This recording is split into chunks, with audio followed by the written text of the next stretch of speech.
हिताय सुमंगलाय लोकोत्तमाय शरणाय विनीयजन्तु धर्माय काय वचनाशय शोधितोऽहम् स्वर्गापवर्गफलदाय नमस्करोमि श्रीमत्परमगम्भीरस्याद्वादमोगलाङ्क्षणम्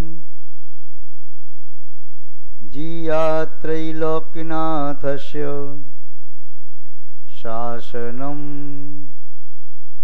जिनशासनम्।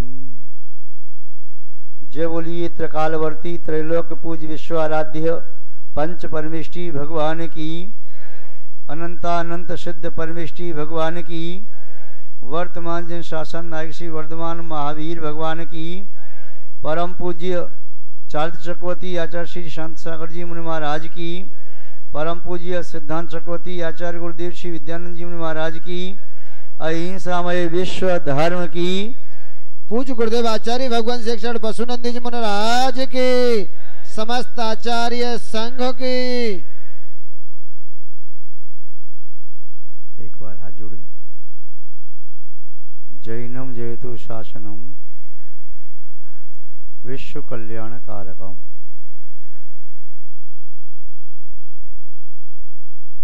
उपस्थित पुण्यात्मा महानुभाव, विश्व में एकमात्र जिन शासन ही आत्मा का कल्याण करने में समर्थ है, इसके अतिरिक्त कोई दूसरा ऐसा शासन न था, न है, न होगा। शुद्ध अंतःकरण से आज हम भावना भाते हैं। जिनेंद्र भगवंतों द्वारा प्रणीत यह जिन शासन अनंत काल तक सदा जयवंत और जीवंत रहे। धर्म स्नेही सत श्रद्धालु यहाँ पर उपस्थित आप सभी भव्य वर पुंडरीक पुण्यात्मा महानुभाव, संसार में ऐसा एक भी कार्य नहीं जो निमित्त के बिना संपन्न हो सके। उपादान में क्रिया होती है, उपादान में उस कार्य का, क्रिया का, कर्म का फल प्राप्त होता है, किंतु होता निमित्त के माध्यम से है। संसार की जितनी भी क्रिया हैं, प्रत्येक क्रिया निमित्त से संपन्न होती है, चाहे भी क्रिया अशुभ है चाहे शुभ। जो व्यक्ति अशुभ कार्य करते हैं उनके अशुभ कार्य में भी कोई न कोई निमित्त बनता जरूर है। और कहता भी है, मैं इसकी बातों में आ गया इसलिए मैंने चोरी की, इसकी संगति आकर के मैं झूठ बोलना सीख गया, मैं कुसंगति में पड़ गया तो और गंदी आदत मेरे अंदर आ गई, वो ऐसा कहता है। तो गंदी कार्य जो व्यक्ति करते हैं उन्हें भी कहीं ना कहीं किसी की कुसंगति या कोई ऐसे खोटे निमित्त मिलते हैं जिनसे वह उसमें फंस जाते हैं।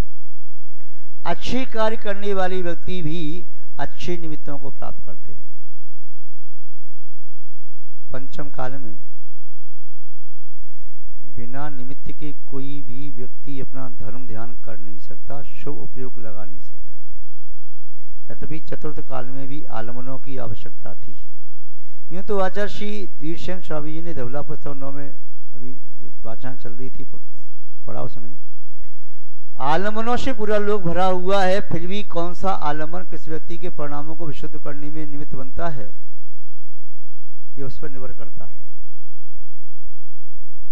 देव शास्त्र गुरु यदि परमार्थ भूत हैं तो सम्यक ज्ञान समाचार के आलमन है, निमित्त हैं। कुदीव कुशास्त्र को कुगुरु ये मिथ्यात्व के, मिथ्या ज्ञान के, मिथ्याचार्थ के आलम्बन है। महानुभाव, निमित्त जो होता है वह कैसे प्रभावित करता है। आपसे कोई व्यक्ति कहीं माला फेर लो, आपका मेरे पास समय नहीं है, बाद में देखूंगा। और आपसे किसी ने कहा नहीं, आपके सामने 108 मोती की शुद्ध सोने की माला चमकती हुई टांग दी। आपने कहा माला बड़ी अच्छी है, हाथ में लेके देखा और लो चलो एक माला कम से कम फेर लो। शुद्ध नीलम की माला है, शुद्ध पन्ना की माला है, शुद्ध स्फटिक मणि की माला है, शुद्ध हीरे की माला है, शुद्ध बेडूर मणि की माला है, मूंगा की माला है, पुखराज की माला है, जटन की माला, कोई भी माला है, देखते ही मन आपका आनंद से भर गया और आपने तुरंत माला उठाई, उठा करके माला पहनने लगे। जब किसी ने कहा था तो आपका मन नहीं हुआ, जब किसी ने नहीं कहा तो माला देखते ही आपका मन माला पहनने का हो गया। शास्त्र पढ़ने की का समय नहीं मेरे पास, और कोई शास्त्र अच्छा बैठने वाला दिखाई दिया अलमारी में, ये कौन सा नया शास्त्र आ गया, और शास्त्र को उठाया वहां से, खोल के देखा, इंडेक्स देखा, अच्छा ये विषय इसमें है, अरे इसमें ये विषय भी दिया है, और ये विषय भी है, और आप जल्दी में थे तब भी खोल के बैठ गई, उस पेस्ट का नंबर नोट किया और पढ़ा, और तो डायरी पेन निकाला, नोट कर लिया अपना विषय। आपका मन नहीं था गुरु के दर्शन करने के लिए, मैं व्यस्त हूं, मेरे पास समय नहीं है, बाद में देखूंगा। और कोई व्यक्ति जा रहा है, उसने कहा चल मैं चल रहा हूं, तो निमित्त बन गया, तो आप गुरु दर्शन करने चले गए। या नगर में गुरु महाराज आए और उनके निश्चय आपके मन में संयम की भावना आई, चाहे किंचित ही सही, जीवन में कभी जमीकंद खाया नहीं, किंतु त्याग भी नहीं था, गुरु के निमित्त से आपने त्याग कर दिया। रात्रि भोजन करते नहीं, बहुत विशेष परिस्थिति होती है तब बलि करना पड़ी, किंतु त्याग भी नहीं था, और गुरु महाराज के निमित्त से त्याग कर दिया। तीर्थ यात्रा करने जाते नहीं पहले, किंतु अब तीर्थ यात्रा के लिए नगर से लोग जाते हैं, तो आपका भी साल में 1 बार 2 बार 4 बार तीर्थ यात्रा का हो ही जाता है। निमित्तों का प्रभाव पड़ता है। पुण्य की क्रिया भी बिना निमित्त के नहीं होती। जिस मंदिर में कोई पूजा अभिषेक करने वाला नहीं है, कोई नया व्यक्ति जाएगा तो उसका पूजा अभिषेक करने का मन नहीं होगा, और जिस मंदिर में 100 व्यक्ति अभिषेक कर रही हो, शानधारा कर रही हो, पूजा कर रही हो, बहुत संगीत ध्वनि के साथ, देख करके आपका मन भी होगा भाई शुद्ध कपड़े हैं क्या, बोले हाँ हैं, चल मैं भी अभिषेक कर लेता हूँ, मैं भी पूजा कर लेता हूँ, सुना यहाँ की मूर्ति बहुत आश्चर्यकारी है। उन्हें देख करके आपका मन हो गया, निमित्तों से मन होता है। किसी व्यक्ति ने पूछा हमारे इतने मंदिर बनते हैं, इतनी मूर्तियां प्रतिष्ठित होती हैं, इन सबका क्या होना है? लास्ट में तो उनका क्या होना है सब जानते हो, सब ध्वस्त हो जाना है। किंतु जब तक ध्वस्त नहीं होंगे तब तक भी न जाने कितने भव्य जीवों को सम्यक उत्पन्न करा देंगे, कितने भव्य जीवों को सम्यक ज्ञान की वृद्धि कराएंगे, कितने भव्य जीवों को संयम की प्रेरणा दे देंगे। वह एक जिन बिंब भी हो सकता है किसी भव्य जीव की भव्यता को प्रकट करने में निमित्त बन जाए, और जो संसारी है, अनंत संसारी अभी है, किंतु संबोध प्राप्त करते ही उसका काल अधिकतम अर्धपुद्गल प्रथम शेष रह गया, और न्यूनतम वही भव। पंचम काल में वैभव नहीं कह सकते, 2 3 4 भव कह सकते। महान भाव आचार्यों ने जिन बिंब की महिमा बहुत कही, और जिन शासन जिन भगवंतों का शासन है। वर्तमान काल में भरत क्षेत्र में, राव क्षेत्र में जिन भगवंत साक्षात नहीं है, किंतु आज जो जीवंत परम अवतारी शरीर से सहित जिन्हें भगवान ढाईदीप में विराजमान है, 20 तीर्थंकर तो हैं, उनके संवत्सरण में अनेक केवली भगवान भी विराजमान हैं। उन 20 तीर्थंकरों की स्थापना भी भरत क्षेत्र रावत क्षेत्र में होती है, कि आज जो जीवंत हैं, जिनकी दिव्यध्वनि नित्य संध्या काल में, चारों संध्या काल में कर रही है, जिनके दर्शन करके अनेक भव्य जीव क्षायक संबंध को प्राप्त कर रहे हैं, दीक्षा लेकर के अनेक रिद्धियां, प्रत्यक्ष ज्ञान और मोक्ष को प्राप्त कर रहे हैं। उन साक्षात भगवान की जो वर्तमान काल के विदेश क्षेत्र के राजा हैं, जिन शासन के प्रवर्तक हैं, उनका यहाँ पर भी बिंब स्थापना करके ये भावना भाते हुई कि ये साक्षात भगवान श्रीमंदिर वहाँ विराजमान है, उनके बिंब की मैं स्थापना करके ही उनकी साक्षात पूजा का लाभ लेना चाहता हूँ।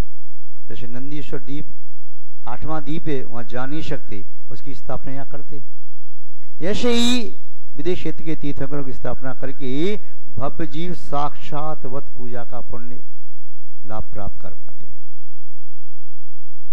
जिनबिंब की महिमा अभी हमारे पंडित जी महाराज कह रहे हैं, माता जी भी कह रही,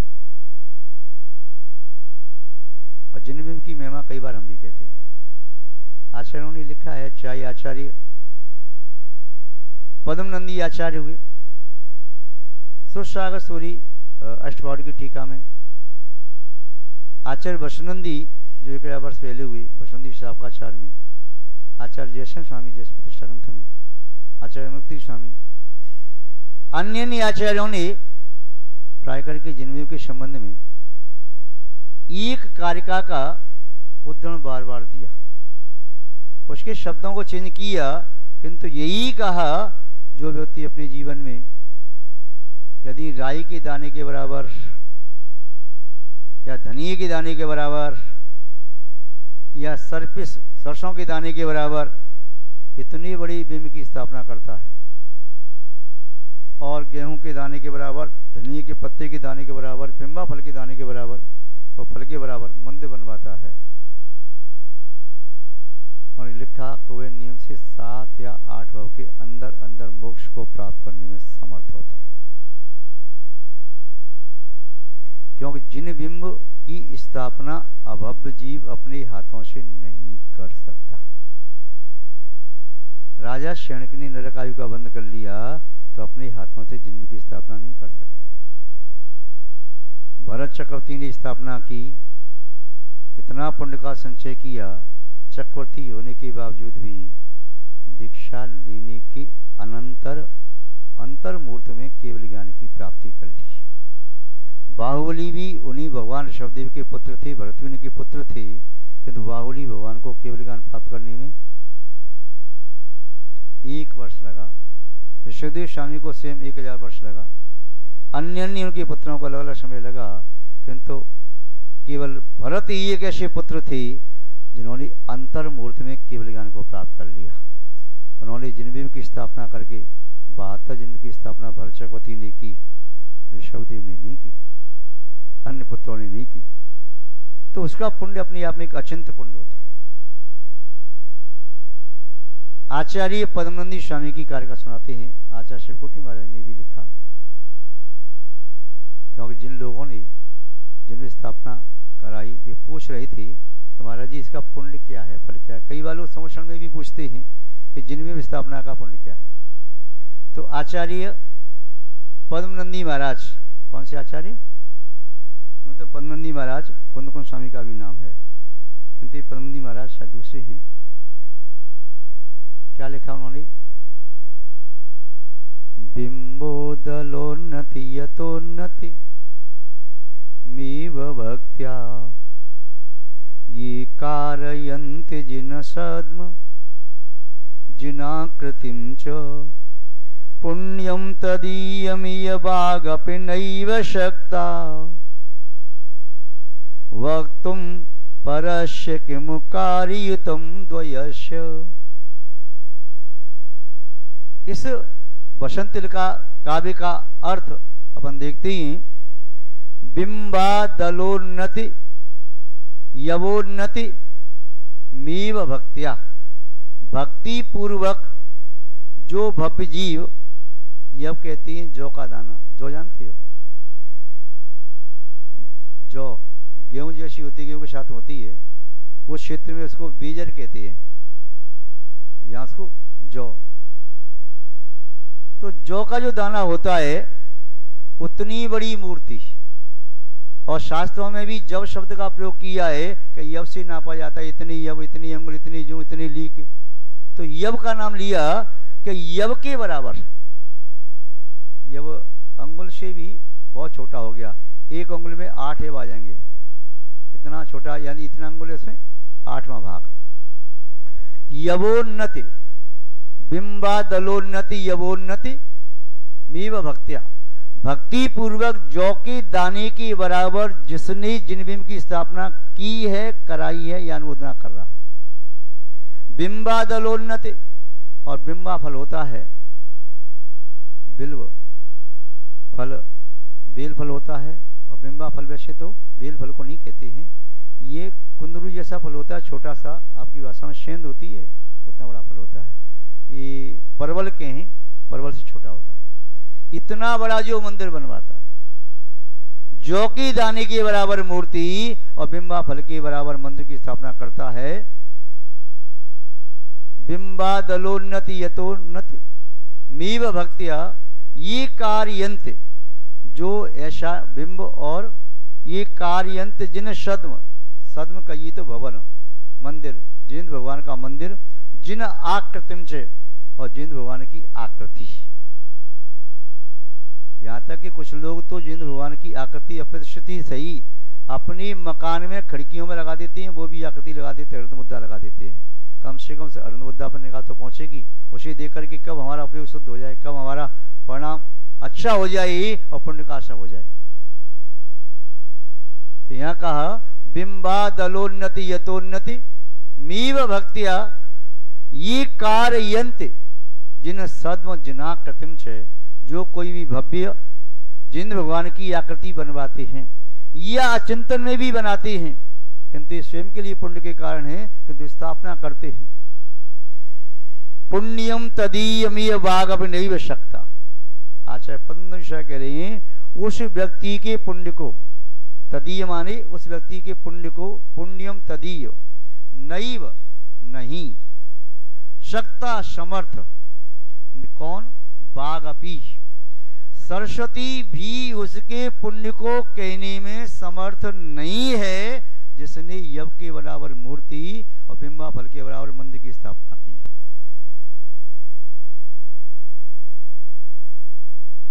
पुण्यम तदीयमिह बागप, यानी मां जिनवाणी सरस्वती शारदा भी नहीं भी सकता, वह भी समर्थ नहीं है।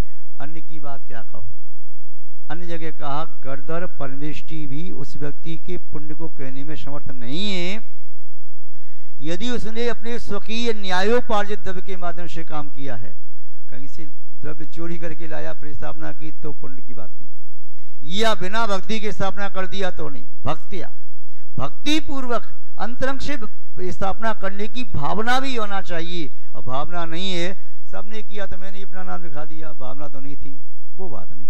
भक्तिया भक्ति पूर्वक जिसके चित्त में तीव्र भावना हो, हे भगवान ऐसी सामर्थ्य दे दो, मैं अपने यहाँ से कम एक जन्म की स्थापना तो करूं। भरत चक्रवर्ती ने 72 में स्थापना कराई थी, 108 1008 नहीं कर सकूं तो कम से कम एक ही तो करूं। सोने चांदी के रत्नों के न करा सकूं, उपरत्न के करा सकूं, पाषाण के करा सकूं, और पहले पाषाण के भी नहीं बनाने वाले शिल्पकार नहीं थे, तो काष्ठ की मूर्तियां भी पहले चलती थी। पहले यात्रा के लिए वणिज के लिए जाते थे वैश्य वर्ग, वणिज के तो मूर्तियां लेकर के जाते थे। तो अभी तो ऐसा होता था कि कमलाकार रचना हुई, उस अंदर मूर्ति उसे खोल के रखा, तो पांडुशिला बन गई, अभिषेक किया, दर्शन किए, पूजन भक्ति की और आरपानी करके फिर चल दिए, फिर लेकर के चल दिए, ऐसे चलते थे। उसके पहले 7वीं 8वीं 6वीं शताब्दी में काष्ठ की मूर्तियां भी चलती थीं। तो काष्ठ की मूर्ति को घी के डिब्बे में रख दिया और निकाली, इससे लकड़ी खराब नहीं होती थी।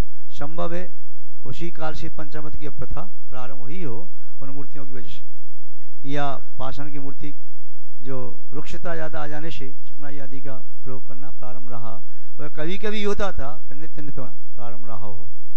खैर, तो उस व्यक्ति के पुण्य को कहने में जिनवाणी भी समर्थ नहीं है, शारदा भी समर्थ नहीं है, चार ज्ञान के धारी मुंडा भी समर्थ नहीं है।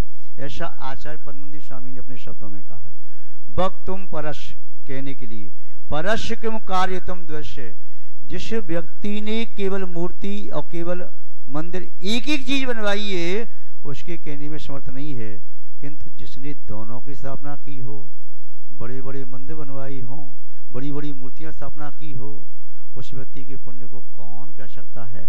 चामुंडराज जैसे पुण्यात्मा महान भाव जो पंचम काल में हुए, और जीवराज पापड़ी वाले जैसे महान भाव जिसने अपने स्वकीय न्यायोपार्जित द्रव्य के माध्यम से लगभग एक जगह कथन आता है कि 1 लाख मूर्तियां, एक जगह आता है 2 लाख मूर्तियां स्थापना कराई।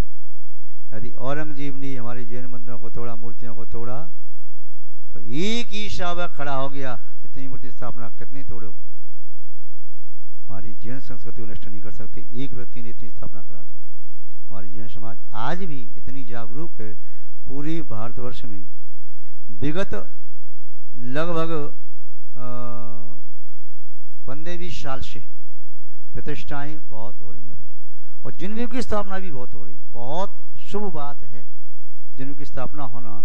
जहाँ जिन आकृति होती है वहाँ मंगल होता है, सुभिक्ष होता है, और जहाँ जिन आकृति होते हुए उसकी अभिनय आदि होती है, विनय नहीं होती, उसका अनादर किया जाता है, उसका तिरस्कार किया जाता है, तो आप संकट आने की संभावना रहती है। किंतु जिन बिंब की सद भाव भी, सत सानिध्य भी पुण्य का हेतु होता है। जैसे सर्प ने किसी को डस लिया हो तो सर्प का जहर उतारने के लिए गरुड़ की स्थापना की जाती है। मयूर वहाँ पर आ जाए तो सर्प का जहर उतर जाता है जल्दी मंत्र पढ़ते ही, और मयूर वहाँ नहीं हो तो मयूर का चित्त बना दो गरुड़, तब मंत्र काम करता है। ऐसे ही जिन भगवान की मुद्रा को देखते ही पाप भाग जाते ही मोह भाग जाता है। जिसके चित्त में जिन मुद्रा आ जाए उसके चित्त में मोह ठहर नहीं सकता, और जिसके चित्त में मोह ठहरा हुआ है उसके चित्त में जिन भगवान की मुद्रा आती नहीं। एक बार जिन मुद्रा की स्थापना आपके चित्त में हो जाए तो निस्संदेह मोह वहां से अंत को प्राप्त होगा ही होगा। और यहाँ कब आएगी? जब जिन बिंब आप विराजमान जिनालय में किया, फिर आपका ध्यान करेगा मैंने स्थापना की, रात में दिन में सुबह शाम चलते फिरते कभी भी उन भगवान की स्मृति बार बार आएगी कि मैंने अपनी श्रद्धा के भगवान विराजमान किए, चाहे 1 अंगुल के कराए, चाहे 100 अंगुल के कराए, 1000 अंगुल के कराए, कितने भी कराए, किंतु मैंने अपनी श्रद्धा के भगवान विराजमान किए हैं, अपनी भावना से विराजमान किए हैं। जीवन में कोई और पुण्य में कर पाया या नहीं कर पाया, इतना तो पुण्य का कार्य मैंने किया है अपने भगवान विराजमान करके। मैं अपना निशानी हजारों साल तक छोड़ के जा रहा हूँ। वंश मेरा बाद में क्या होगा, शुभ रहेगा अशुभ रहेगा, कलंकित होगा, या वह कुल दीपक या कुल सूर्य बन के चलेगा, कह नहीं सकता। किंतु मेरा नाम, इस शरीर का नाम आत्मा इसमें बैठी है, इसका नाम किसी जिन पर लिखा है तो वह तो हजारों साल तक रहेगा। आचार्य शिवकोटि मुनिराज ने महिमा बताते हुए लिखा है, एन श्रीमद जिनेशस्य चैत्यागार मनितम कार्यतम तेन भव्येन स्थापितम जन शासनम। ईन श्रीमद जिनेशस्य, जिस किसी पुरुष ने श्रीमत, श्री से संपन्न, श्री कहिए तो बहिरंग लक्ष्मी शवोषण की विभूति, अंतरंग लक्ष्मी कहिए तो अनचतुर्षय आदि विभूति, जिस व्यक्ति ने दोनों प्रकार की विभूति से युक्त तीर्थंकर भगवान की व सामान्य केवली की भी इन श्रीमद जिनेशस्य चैत्यागार मंदिरम, निर्दोष चैत्यालय बनाया। मंदिर नहीं के चैत्यागार ही कह रहे हो, तो चैत्यालय भी बनाया है, और छोटा चैत्यालय और जिनमें बनाया कार्यतम तीन भव्येन, उस भव्य पुरुष के द्वारा कार्य किया गया। स्थापितम जन शासन, जन शासन की स्थापना का कार्य किया। जिन बिंब की स्थापना जन शासन की स्थापना है। जब तक राई के दाने के बराबर भी जिन बिंब रहेगा तब तक जन शासन रहेगा, और जन शासन है तब तक जिन बिंब रहेंगे। न केवल मध्यलोक में 2.5 दीप में नहीं, ये तो उर्दलोक अधोलोक में भी जिन बिंब, और 2.5 दीप के बाहर भी तो जिन बिंब हैं। वहां पर समदृष्टि जीव पूजा भक्ति अर्चना उपासना करते हैं। वाणव्यंतर जोशी देव, भवनवासी देव, वैमानिक देव, केवल नारकी जीव ऐसे जो जिनेंद्र भगवान की साक्षात पूजा नहीं कर सकते, अन्यथा त्रिंच भी कर सकते हैं, देव भी कर सकते हैं, मनुष्य भी कर सकते हैं। नारकी जीव को जिनेंद्र भगवान के प्रत्यक्ष दर्शन नहीं हो सकते, और जिसे प्रत्यक्ष दर्शन भगवान के मंदिर के नहीं हो रही तो अपने आप को मानता है महाराज जी मैं तो नारकी जैसा हो गया, मुझे तो इतने दिन से वर्षों से दर्शन नहीं मिल रही, इतने महीने से दर्शन नहीं मिली, इसलिए मैं तो अपने घर में ही जिनकी स्थापना करता हूँ। जिनकी बेटी विदेशों में रहती हैं, प्रतिवर्ष कुछ मूर्तियाँ विदेशों में जाती हैं, इस पटिमणि की मूर्ति, रत्नों की मूर्ति, कि अपने घर में चैत्यालय बना करके, छोटा समुद्र बना करके भगवान के दर्शन तो मिलेंगे। और पूज्य आचार्य गुरुदेव शिवदानंद जी महाराज कहते थे, रत्न की मूर्ति का नित्य अभिषेक करने का नियम नहीं है, रत्नों की मूर्ति का अभिषेक चाहे महीने में करो, 15 दिन में करो, साल में करो, 5 साल में करो, 12 साल में करो, कैसे भी करो, रत्न को दोष नहीं लगता। इसलिए विदेशों में भी मूर्तियां हर साल जाती हैं। अभी भी इस प्रतिष्ठा में भी संभावना है, कुछ मूर्तियां विदेशों में जाने की संभावना है। एक माता जी आई थी, महिला कह रही थी महाराज जी मुझे अमेरिका मूर्ति भिजवानी है, 9 इंची या 7 इंच पर मूर्ति भिजवानी है। हमारे मनोज भाई अभी कहते मूर्ति भिजवानी है। अन्य भी कई लोग ऐसे चर्चा कर रहे। तो महानुभाव, जिनबिंब समत्व के कारण है, जिनत्व के कारण है। एक अद्री कुमार की कहानी यदि माता जी सुनाई हुई आपको। अभय कुमार श्रेणी के पुत्र, उन्होंने अद्री कुमार के लिए भेंट में जिन आकृति भेजी थी। उस जिन आकृति को देख करके अद्री कुमार को समत्व की प्राप्ति होगी, पूर्व के संस्कार जागृत हो गए। अद्री कुमार और अभय कुमार पूर्व में दोनों भाई थे और पुनः उसके माध्यम से विदेश से आया, मुनि बना। उसके बाद में मुनि बनने के उपरांत भी कारण से कर्म का उदय आया, पुनः दीक्षा छूटी। उसके बाद पुनः दीक्षा ली और दीक्षा लेकर के पुनः तपस्या की और फिर मोक्ष को प्राप्त कर लिया। अभय कुमार भी तपस्या करके वह भी सभा सिद्धि पहुंचे। तो महानुभाव, जिन आकृति का बड़ा महत्व है। तो जिनेंद्र भगवान की आकृति, आपका जो भी पूजा ग्रह है, कई बार लोगों से शंका रहती है महाराज जी घर में मूर्ति रख सकते कि नहीं रख सकते। दोस्तों नहीं लगता है। यदि आपका स्थान निर्दोष है तो प्रतिष्ठित मूर्ति रख सकते हैं, और यदि आपकी शुद्धि वहां पर नहीं है तो पूजा गृह में एक जिन आकृति रखना चाहिए। अब प्रतिष्ठित मूर्ति छोटी रखना चाहिए, कोई दोष नहीं है। ये आपका कैलेंडर आदि रखना चाहिए, कोई दोष नहीं है। उसे देख करके आपके भाव लगते हैं। भगवान बाहुली की मूर्ति देखते ही मन प्रसन्न हो जाता है, जैसे साक्षात दर्शन कर रहे हो। शाहजनी के वनपासना स्वामी हैं, महावीर जी के महावीर स्वामी हैं, या आदिनाथ भगवान हैं, या बटेश्वर के एकनाथ भगवान हैं, या सोनागर के चंदापुर भगवान हैं, या कहीं के शांतनाथ भगवान हैं। तो ऐसे ऐसे भगवान जो प्रसिद्ध हैं, जिनका बिंब देखते ही मन में रोमांच हो जाता है। देखते ऐसा लगता है कि साक्षात भगवान बैठे ही हों। हमारे शंकर मुनि महाराज जी भी अपनी शास्त्रों पर भगवान की फोटो लगा करके जब सामया करते हैं तो बस एक टक से देखते रहते हैं। ऐसा लगता है साक्षात भगवान के सामने, वेदी के सामने बैठ के जाप कर रहे हो। तो जिनाकृति अपने सामने रखो। और कुछ लोग तो ऐसे भी हैं कि जिन भगवान की छोटी सी फोटो सही अपने पर्स में रखते हैं।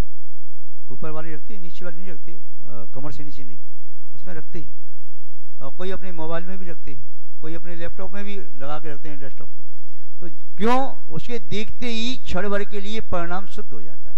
एक क्षण के लिए परिणाम शुद्ध हुआ तो पुण्य का ही तो आशा होगा। और यदि कोई आपने रागी देशी विलासी जीव की फोटो लगा ली तो उसे देख करके आपके मन में विलासता का, भोग का, राग का, विशेष जीवन का भाव आएगा तो उतने क्षण में आपको पाप का आशय हो गया। तो जिनाकृति, हम तो तीनों लोगों में सब जिनाकृति, जिनाकृति जहां निगाह देखें, आंख खुली तो बस जिन भगवान का बिंब दिखाई दे। भागचंद भागेंद्र भी भावनाती भाई थी। महावीर स्वामी नयन पथगामी बहुत में, जब भी मैं आंख खोलूं मुझे भगवान महावीर स्वामी दिखाई दें, बीतरागी मुद्दा दिखाई दे। तो महानुभाव, आगरा नगर की समाज छोटी सी समाज, फिर भी छोटी सी समाज ने इतना बड़ा चातुर्मास कराया, विधान कराई, शिविर आदि भी लगा। और पंच कल्याण की भूमिका कि तमिलनाडु में जो मूर्ति जाने वाली हैं उनकी प्रतिष्ठा अन्य अन्य समाजों ने प्रतिष्ठा करा के लाभ लिया, किंतु ये लाभ तो आगरा नगर की समाज को प्राप्त होगा। और हमारे मनोज जी अपनी टीम के साथ पहुंचे थे मुंबई। उन्होंने कहा महाराज जी ये मौका किसी और को नहीं, सूरत की समाज को मिलना चाहिए। और आपकी समाज बड़े उत्साह के साथ वहाँ की मूर्ति, जो नवग्रह की मूर्ति, उपरत्न की मूर्ति हैं, उन्हें विराजमान करने के लिए नाम बताया आपने। विदेश क्षेत्र के विद्वान तीर्थंकर की मूर्ति के नाम, या चौबीसी के नाम, या राजस्थान कुछ मूर्ति आ रही है वहाँ के नाम। और मैंने सुना कई परिवार तो ऐसे हैं कह रहे थे कि हमारे परिवार में 5 मेंबर हैं, 5 के नाम की एक मूर्ति। हमारे परिवार में 6 सदस्य हैं, 6 मूर्ति। 3 सदस्य हैं तो 3 मूर्ति। अभी कौन बोल रहा था कि 4 मूर्ति के नाम लिखा दिए थे महाराज जी, अब बेटी का नाम रह गया था।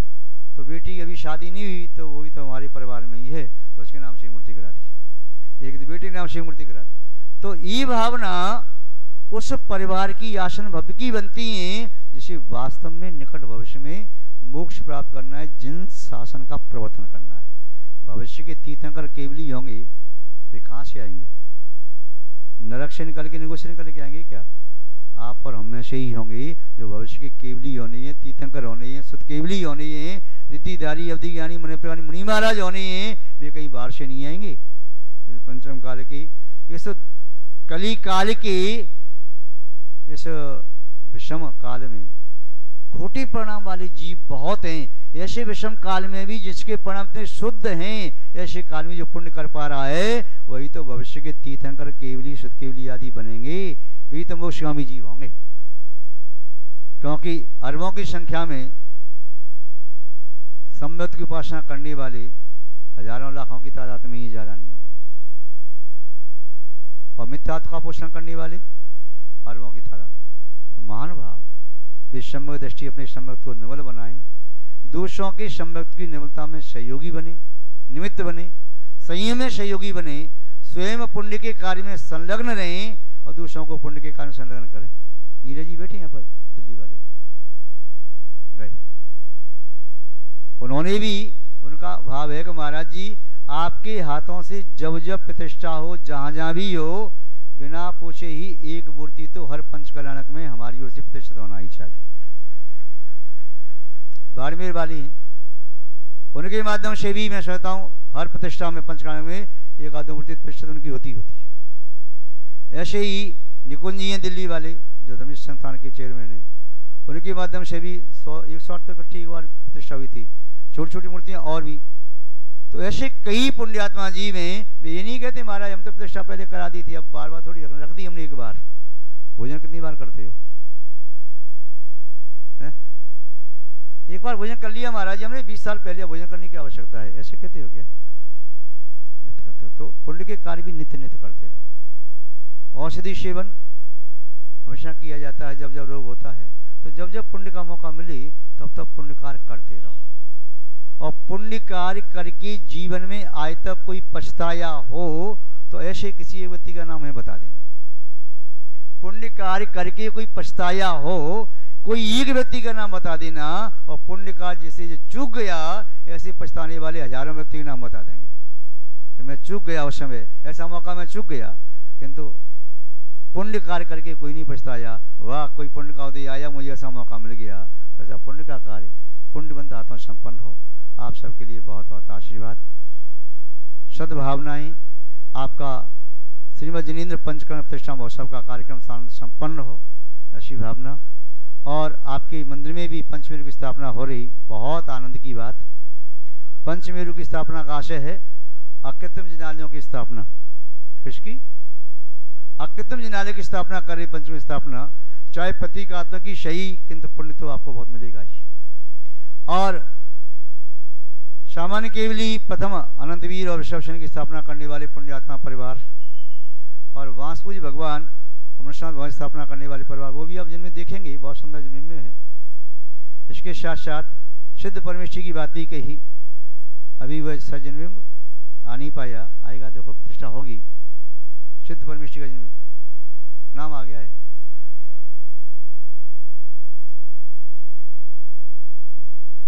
वो दो नाम चल रहे हैं, हमारे पास भी है।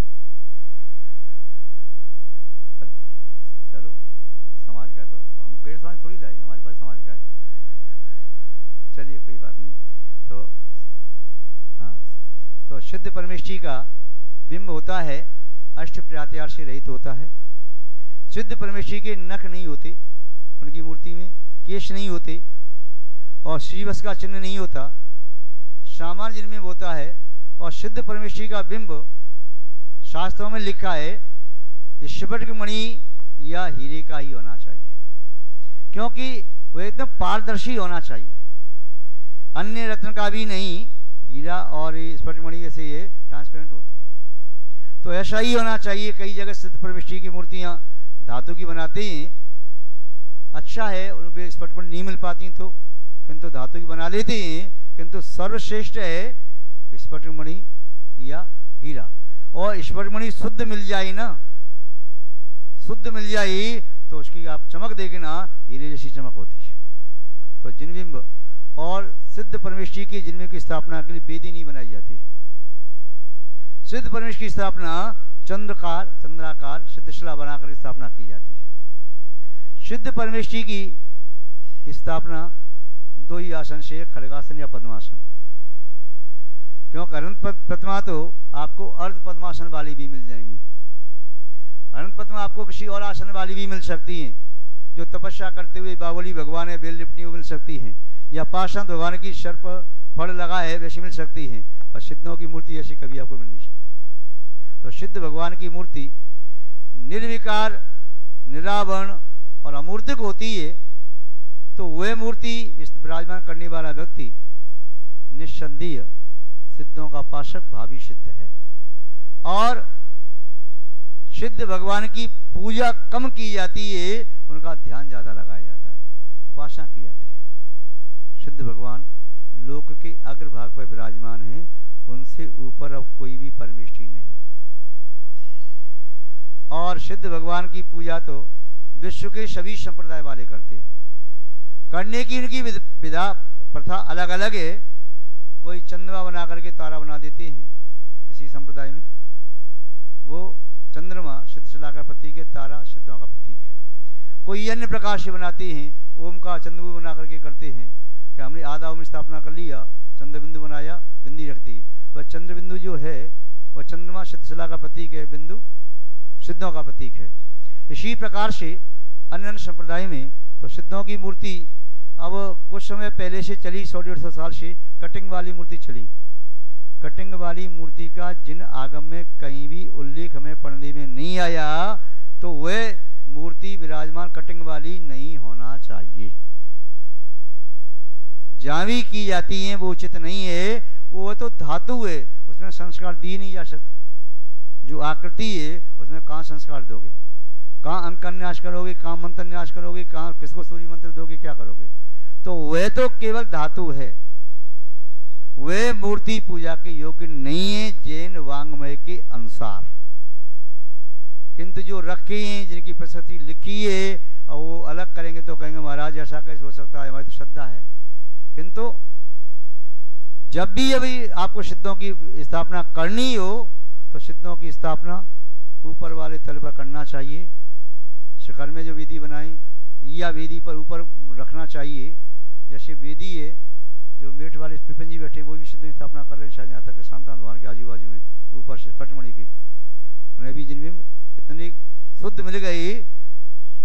अभी दिल्ली वालों का भी समाचार आया था प्रदीप जी का, तो जिनमें की स्थापना के लिए प्राप्त ही नहीं हो रही, बोले इंतजारी करो। तो शुद्ध बिना जाल वाली ईश्वर की मूर्ति मिलना बहुत कठिन होता है, पुरुषार्थ से मिल जाते हैं। तो आपके यहाँ भी सिद्धों की स्थापना होनी है। जिस परिवार को भी सौभाग्य प्राप्त हुआ है उस परिवार को भी वात्सल पूर्वक बहुत बहुत आशीर्वाद। मनोज जी समाज के अध्यक्ष हैं, उनकी बात का मान पहले रखना पड़ेगा। जो हम कह रहे कि नाम दो नाम चल रहे हैं, उनको बाद में संतुष्टि दे देंगे, कोई बात नहीं है। इसलिए जो नाम वो लेकर के आई हैं उसकी घोषणा पहले कर दो। आप सभी को एक बार पुण्य आशीर्वाद देकर के शब्द श्रृंखला को विराम देते हैं। जय बोलिए श्री शांतिनाथ भगवान की जय। पूज्य आचार्य गुरुदेव श्री विद्यानंद जी मुनि महाराज की जय। अहिंसामय विश्व धर्म की। परम पूज्य भिक्षानोपी आचार्य श्री वसुनंद जी महाराज की जय। आचार्य संघ की जय। कुछ सेकंड का समय और कुछ सेकंड। मेरठ से जो मानवा पधारे हैं, परम भक्त हैं, 20, 22, 23, 24 साल हो गए जब से जुड़े हुए हैं। मेरठ में 3 चौमासे कराई और 2-3-4 प्रतिष्ठाएं हो गई, पंचकर्मा हो गए 3-4, बाचना वगैरह भी हुई। मेरठ की माता जी भी संघ में दीक्षित हैं। मेरठ के श्रावक तो जो कई हैं, उनकी भावना हमेशा रहती है, हर साल भावना भाते हैं कि चौमासा मेरठ में ही हो। इस साल भी भावना भाई उन्होंने, कोई बड़ी बात नहीं है, फिर भी जैसा भी होगा। अच्छा, बड़ी बात है, कोई बात नहीं। देखते ही उनको लग रहा है कि 16 जून से 21 जून की प्रतिष्ठा संभावित सरदना में है और सरदना मेरठ में 20 किलोमीटर का अंतर है, इसलिए की भावना ज़्यादा प्रबल हो रही है कि शायद चांस मिल जाए। देखते हैं जैसा भी है, इनकी भावनाओं की हम कदर करते हैं, सम्मान करते हैं। बहुत बहुत आशीर्वाद। और दिल्ली से जो नीरज वेरा से पधारे हैं उनको भी बहुत बहुत आशीर्वाद। धर्मज्योति संस्थान दिल्ली प्रदेश के वह मानवा पहले पूर्व अध्यक्ष हैं, अभी शायद सम्मानीय पद पर स्थित हैं। और अलीगढ़ से जो निगंत माला समिति के अध्यक्ष माननीय अनिल जी, उनके सुपुत्र यहाँ पुत्र हैं और उनकी पुत्री यहाँ उपस्थित हैं, उन्हें भी हमारा बहुत बहुत आशीर्वाद। अनिल जी भी एक सम्मानीय पुरुष रहे, जैन धर्म की, जैन समाज की उन्होंने बहुत सेवा की, साधु सेवा में संलग्न रहे, समर्पित रहे, देवसात गुरु की सेवा में संलग्न रहे, उन्हें भी हमारा बहुत बहुत आशीर्वाद। उनका बेटा भी ऑस्ट्रेलिया में है, वह अपनी जैन संस्कार में पालन कर रहा है, बेटी भी, और इनकी माँ को भी, सबका हमारा बहुत बहुत आशीर्वाद। इनके पिताजी का आकस्मिक निधन हो गया था, तो बड़े समाज में बड़ी क्षति हुई, किंतु उन्हें हम आशीर्वाद देते हैं कि वे अपने पिता के पद चिन्हों पर आगे चलें, जन शासन की प्रभावना करते रहें। बहुत बहुत आशीर्वाद।